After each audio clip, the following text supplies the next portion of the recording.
For 13 hours, Bryce Laspisa didn't disappear. He waited.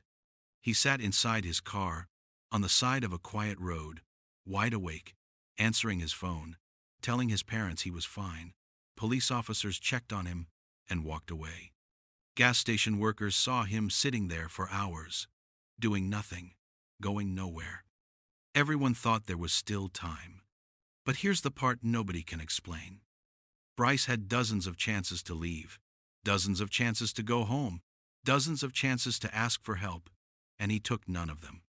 Instead, sometime before sunrise, Bryce started driving in the wrong direction. Not toward home, not toward safety, but toward isolation. Hours later, his car was found at the bottom of a hill near a remote lake. His wallet was still inside, his phone was still there, his glasses were still on the seat. Bryce Laspisa was gone. No blood, no signs of a struggle, no final message. Just silence. And today's video isn't just about where Bryce Laspisa went. In this video, you're going to hear every detail of what happened during those 13 hours. The calls, the warnings, the moments that could have stopped it. And by the time this story ends, there will be moments that genuinely give you chills. It was supposed to be a normal drive home. Late summer in California. The air still warm after sunset. An empty stretch of highway, lit only by dashboard lights and passing headlights. Nothing urgent, nothing dangerous. Bryce Laspisa had made this drive before. Nothing about it felt final. But that night, Bryce didn't make it home. For nearly 13 hours, Bryce Laspisa sat inside his car on the side of the road. Not asleep, not passed out, wide awake, his phone lighting up his face every time it rang, talking to his parents, answering every call, telling them the same thing again and again. I'm fine. I just need some rest. I'll be home soon. Police officers pulled up beside his car. They spoke to him, looked him in the eyes, found no legal reason to stop him, and then they left. Gas station workers watched him sit there for hours, engine off, doing nothing, going nowhere. Everyone thought there was still time, but here's what makes this case terrifying. Bryce had dozens of chances to leave, dozens of chances to turn the key, drive home, and end this story before it ever began. Dozens of chances to say one sentence that could have changed everything. I need help. He never said it. Sometime before sunrise, Bryce finally started driving. But not toward home, not toward safety. He drove in the opposite direction, toward a quiet, isolated area near Castaic Lake. A few hours later, his car was found at the bottom of a steep hill. The doors were closed. The engine was off. His wallet was still inside. His phone was still there. His glasses were still on the seat. Bryce Laspisa was gone. No blood. No signs of a struggle. No goodbye note. Just silence. And that silence is where this story really begins. Because Bryce Laspisa didn't vanish suddenly. He didn't disappear into darkness. He disappeared slowly, in plain sight, while people were watching him and believing everything was okay. To understand how this happened, you have to go back before the crash, before the waiting, before those 13 hours that changed everything. Bryce was a college student from Illinois, a normal kid, close with his parents. Not reckless, not known for trouble, the kind of kid parents trust, the kind of kid no one expects to vanish without a trace. But in the weeks leading up to his disappearance, something had shifted, not dramatically, quietly. His parents later said Bryce had grown distant, not angry, not aggressive, just emotionally flat. He had stopped taking prescribed medication. He told friends he felt overwhelmed, stuck. None of this sounded like a crisis. It sounded like stress, and that's the danger. That night, while Bryce sat in his car, the world kept moving around him. Cars passed, radios played, lights flickered across the windshield. Time kept going. Bryce didn't. Imagine sitting alone in a car for 13 hours. No music, no sleep, just your thoughts. The glow of a phone screen, the sound of your own breathing. That kind of stillness does something to the human mind. By the time 6 hours had passed, Bryce was still there. By 10 hours, he still hadn't moved. By 13 hours, whatever decision Bryce was wrestling with had settled into something final. Experts who later reviewed the case said Bryce didn't show signs of panic. He showed signs of emotional exhaustion, shutdown, flat responses, repetitive reassurances. "I'm okay. I'll be home soon." Those words weren't comforting. They were defensive. At some point, doing nothing feels easier than choosing, and that's where Bryce seemed to be. By the time the police officer arrived that night, Bryce had already been sitting there for hours. Standard questions were asked. Calm answers were given. No slurred words. No visible distress. No reason, legally, to intervene. The system worked exactly as it was designed to, and still, everything went wrong. Two people stood next to the same car, sharing the same space, but not the same reality. If Bryce had said one thing differently, this story might have ended there. But he didn't. As the hours passed, Bryce's parents felt something slipping away. They couldn't explain it. Every call brought relief and fear at the same time. He was still answering, still alive, still saying the same thing. "I'll be home soon." Soon never came. When Bryce finally drove away, the night had thinned into early morning. Fewer cars, less noise, less chance of being noticed. The direction he chose mattered. Driving toward Castaic Lake meant leaving people behind. It meant darkness, isolation, space. And for someone mentally unraveling, space can feel comforting. No pressure, no expectations, no one watching.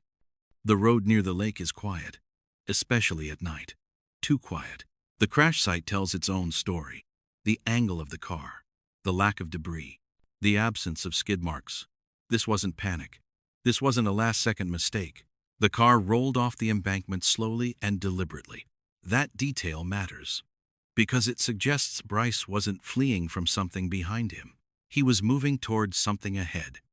After the crash, Bryce was alive. The impact wasn't fatal. He could have stayed with the car. He could have waited for help. He could have walked back toward the road. Instead, he walked away. Search dogs picked up his scent. It led away from the vehicle, down toward the lake, and then it stopped, like someone turning off a switch. Search teams expanded the area. Helicopters scanned from above. Divers searched the water. Days turned into weeks. Nothing. No remains. No clothing. No trace. And then the case entered its most dangerous phase. The waiting. As the search faded, Bryce Laspisa quietly became another missing person. No daily updates. No dramatic breakthroughs. Just silence. And silence blurs everything. Investigators replayed the timeline again and again. Each time, they reached the same conclusion. Bryce didn't act like someone in immediate danger. He acted like someone waiting. Waiting for clarity. Waiting for relief. Waiting for something to end. Over the years, sightings were reported. Oregon, Arizona, a man who looked like Bryce. Each time, hope surged.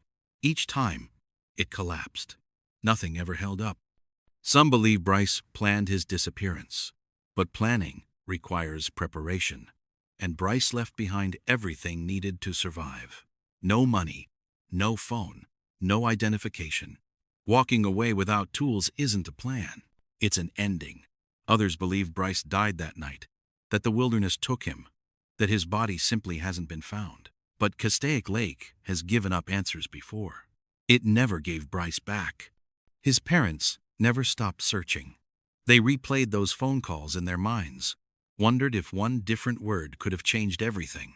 One firmer demand, one drive out to find him, themselves. Guilt clings to unanswered questions. Years passed. Birthdays came and went. Holidays passed with an empty seat at the table. Time moved forward for everyone else. For Bryce, it stopped. What makes this case so disturbing isn't just that Bryce disappeared. It's how visible his disappearance was. His parents were on the phone with him. Police stood next to his car. People saw him sitting there. No rules were broken. No alarms were triggered. And still, Everything went wrong. This case challenges the idea that awareness guarantees safety. It shows that danger doesn't always look dangerous. Sometimes it looks quiet, polite, calm. A kid sitting in a car, answering his phone, saying everything's fine until it isn't. Bryce Laspisa remains missing. No body has ever been found. No confirmed sighting has ever been proven. No explanation has ever fully made sense. Somewhere out there, whether Bryce is alive or not, the truth of what happened during those 13 hours exists inside a moment no one can reach. A moment that ended one life as everyone knew it, and left behind a silence that never stopped echoing. Because this wasn't a mystery hidden in the shadows. It happened in plain sight.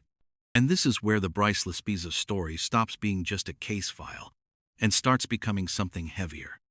Because after the searches ended, after the cameras left, after the last official update was written down, Bryce didn't just disappear from the road near Castaic Lake. He disappeared from time. For the world, days kept moving forward. News cycles changed. New cases replaced old ones. People forgot details. Faces blurred. Names faded. But for Bryce's parents, time froze in the middle of a phone call that never led to answers. They still remember the sound of his voice that night. Not panicked, not broken, just calm, almost too calm. A voice telling them everything was okay while everything was quietly falling apart. Parents are supposed to recognize danger in their child's voice. They're supposed to hear the cracks, the fear, the warning signs. But what happens when there are none? What happens when the voice on the other end sounds normal, while the person behind it is slipping away? That question never leaves them. Every unanswered call after that night became louder than any scream. Every birthday passed without Bryce felt heavier than the last. Holidays came and went with an empty space that no one knew how to acknowledge without reopening the wound. There is a special kind of pain that comes from not knowing. Grief usually has an ending, a moment, a confirmation, something final. But in cases like this, grief has no shape. It never settles. It never lands. It just circles. Hope becomes dangerous. Because hope keeps you alive, but it also keeps you trapped. Every time a stranger walks past who looks just a little like Bryce, the heart stops. Every time an unknown number flashes on a phone screen, breath catches. Every reported sighting feels like it could be the one that finally brings everything back. And every time it isn't, something breaks again. Quietly. People often ask why Bryce's parents never gave up, why they kept searching when the years stretched on without answers. But giving up would mean accepting an ending that was never proven. And when there is no proof, there is no permission to let go. Bryce didn't leave a note. He didn't send a final message. He didn't say goodbye in any way that made sense. The last thing he gave the people who loved him most was reassurance. "I'll be home soon." Those words still echo. Investigators have replayed this case countless times. Every movement, every call, every decision. They've asked the same questions over and over, hoping that repetition might reveal something new. Why didn't anyone stop him? Why didn't the system catch it? Why didn't Bryce ask for help? And eventually, the questions turn inward. What would we have done differently? Because this case doesn't feel distant. It doesn't feel rare. It doesn't feel like something that could only happen to someone else. It feels uncomfortably close. Most people have sat in their car longer than they needed to. Most people have told someone they were fine when they weren't. Most people have had moments where moving forward felt impossible. That's why this story stays with you. Bryce Laspisa didn't vanish because he was invisible. He vanished because he looked okay. He answered his phone. He spoke clearly. He followed the rules. And in doing so, he passed every test that was designed to keep people safe. The system did not fail loudly. It failed quietly. And that kind of failure is the hardest to see coming. Some believe Bryce walked into the wilderness and never came back. Some believe he entered the lake. Some believe he's still alive somewhere, choosing anonymity over pain. Each theory offers comfort to someone and pain to someone else. But theories don't bring closure. Only truth does. and the truth is still missing. Somewhere between the last phone call and the moment Bryce walked away from his car, something happened that no one else witnessed. A private decision, a silent breaking point, a moment where the future stopped feeling real. That moment belongs only to Bryce. And that's what makes this case so haunting, because there are no villains, no clear mistakes, no obvious warning signs. Just a young man, sitting alone in his car, waiting for something he couldn't explain, and then choosing to leave everything behind. People like to believe disappearances are dramatic, that they involve danger we can recognize, violence we can stop, moments we can interrupt. But sometimes, disappearances look ordinary. They look like someone saying, "I'm okay." They look like a quiet road. They look like a car parked just a little too long. And by the time anyone realizes something is wrong, it's already over. Somewhere out there, Bryce Laspisa is either living with a story no one else knows or resting in a place no one has found. Both possibilities are unbearable, and until that truth comes to light, his parents are left suspended between two realities, one where their son might still be alive, and one where he's gone forever. Neither offers peace. This is the part of the story that never makes it into headlines. The years after, the silence after the silence, the way absence becomes a permanent presence. Bryce's room, his photos, his voice saved in old messages. Time doesn't erase those things, it sharpens them. People move on. Life continues. But for families of the missing, life doesn't move forward. It moves around the absence, shaping itself to avoid the pain while never escaping it. And that's the true cost of an unresolved disappearance. Not the mystery, the waiting, because waiting never ends. Bryce Laspisa remains missing. Not found, not forgotten, not explained. And as long as his story remains unfinished, it carries a warning that's hard to ignore. Pay attention to the quiet moments. Listen closely to calm voices. And never assume that "I'm fine" always means safe. Because sometimes, the most terrifying disappearances don't happen in darkness. They happen in plain sight, and they leave behind a silence that echoes for the rest of a lifetime. And here's the part no one ever talks about. At some point, Bryce Laspisa's parents had to stop asking where he was and start living with the possibility that they might never know. That's not acceptance. That's survival. There is no handbook for waking up every day not knowing whether your child is alive or dead. There is no closure to lean on, no grave to visit, no moment where grief finally settles into something manageable. Instead, there's a permanent pause. Every ordinary day becomes complicated. A knock on the door carries weight. A ringing phone still makes the heart race. Even silence becomes loud, because silence once meant something terrible had already happened. People say time heals, but time doesn't heal questions. Time only stretches them out. Somewhere out there, the truth about Bryce Laspisa exists as a complete story, a beginning, a middle, an ending, a version of events that makes sense. But the people who love him don't have access to that story. They're stuck on the same page, reading it over and over, hoping the words will eventually change. They remember him not as a mystery, but as a person, a son, a voice on the phone saying he'd be home soon, a presence that once filled rooms and now exists only in memories and unanswered questions. And that's the quiet cruelty of cases like this. They don't just take a person. They take certainty. They take peace. They take the future everyone thought they had. Bryce Laspisa didn't leave behind violence. He didn't leave behind chaos. He left behind absence. And absence is harder to fight than anything else. Because absence has no shape, no edges, no end. It just stays. Some nights, his parents probably imagine what that last moment looked like. The air, the road, the sound of his footsteps walking away from the car, whether he hesitated, whether he looked back, whether he felt relief or fear. Those are questions no one can answer. And that's why this story hurts in a way most true crime stories don't. There's no villain to blame, no final reveal, no justice waiting at the end. Just a young man who slipped out of the world quietly, and a family left listening for a voice that never came back. So when people ask why this case still matters, why it still deserves attention, why it still deserves to be told, this is why.